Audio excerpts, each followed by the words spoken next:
Securing walls together at intersections is key if you want your carpentry work to hold up strong and steady without any wobble or risk of falling apart.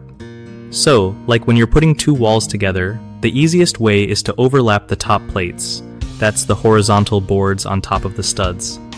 Just make sure they're properly nailed together with enough nails, like 6 or so, spaced evenly.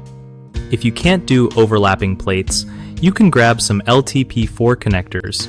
Those little metal things are clutch for holding corners tight. Also, don't forget to nail the intersecting studs directly where the walls meet, so you're not just relying on the plates. Sometimes you'll want to add blocking or use the channel method. Basically putting in extra pieces between studs to give more grip and support. For especially heavy walls, or if you want extra security, using screws or bolts instead of just nails can make a big difference. Keep everything flush and square. Crooked walls mess up the whole build.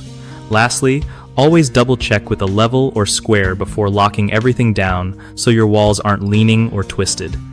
One of the biggest mistakes is not overlapping the top plates properly, which makes the corner weak.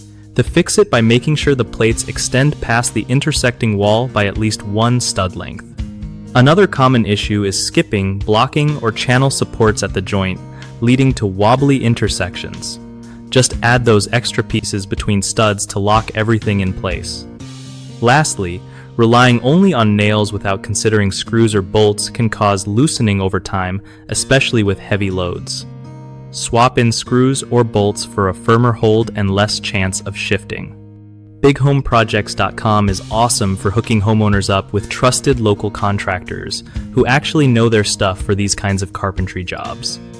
Plus, it helps contractors get connected with real clients looking for solid work, making it easier to find good gigs and build a reliable reputation.